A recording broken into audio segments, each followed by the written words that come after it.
Bonsoir à tous. Comme vous le savez depuis hier, nous sommes fermés jusqu'au 1er décembre. On continue à rester entrouvert pour du click and collect et surtout on espère que le 1er décembre, le mardi 1er décembre, on pourra ouvrir de nouveau en grand la porte de la librairie. En attendant, une petite sélection pour ce week-end qui s'annonce pluvieux et venteux. Alors je commence par 3 livres qui mettent en scène des librairies. La librairie de la Place aux Herbes d'Éric de Kernel, aux éditions J'ai lu. Vous saurez tout sur le métier de libraire. Une suite de portraits de lecteurs généreux, sympas, bienveillants. Kauter Adimi, Nos richesses, un très beau roman aux éditions Point en poche. C'est l'histoire d'Edmond Charlot, en fait, qui a été le grand libraire d'Alger et le premier éditeur d'Albert Camus. C'est passionnant.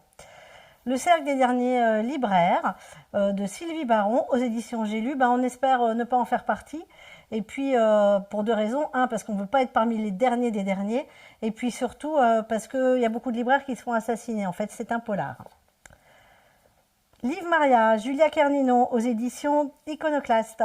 Un roman très moderne, l'histoire d'une héroïne un peu hors norme, une vraie héroïne de fiction qu'on va suivre de sa naissance jusqu'à l'âge adulte. Elle bouge tout le temps, elle a plein d'identités, plein de vie. Voilà, c'était un vrai coup de cœur. C'est un portrait éblouissant d'une femme différente. Lola Lafont, Chaviré aux éditions Actes Sud. On espère que ce roman, on pense que peut-être il aura le Goncourt des lycéens.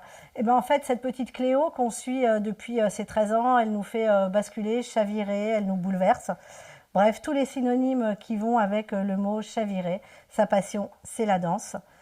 Mais on ne peut pas tous être des grandes danseuses.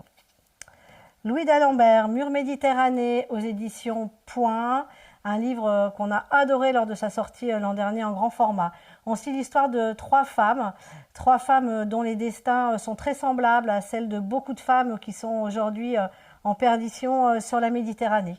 On suit une Nigérienne, une Érythréenne et une Syrienne. C'est juste magistral. C'est voilà, un livre dont vous vous souviendrez longtemps. Kauter Adimi, Les Petites Décembres, aux éditions Point aussi. Donc là, c'est un beau portrait de l'Algérie contemporaine. L'histoire de jeunes qui vont défendre bec et ongle le terrain vague de leur cité contre des colonels qui veulent y construire leur maison. Un bon classique pour l'éternelle amoureuse d'Edmond Dantès que je suis. Le Comte de Monte Cristo aux éditions Folio. Des 2 volumes, ils en ont fait un seul. Moi, quand je ne sais plus quoi lire, je me replonge toujours dans le Comte de Monte Cristo. Et puis enfin, mon grand coup de cœur, la bouffée d'énergie, le bol d'air qui m'a fait du bien, le livre d'une femme brillante, incisive, intelligente. Voilà, je suis pleine d'admiration. C'est Gisèle Halimi, Une farouche liberté, ses entretiens avec Annick Cogent. C'est un livre assez court, on le lit, ça ouvre plein de portes, ça donne envie de lire plein d'autres choses.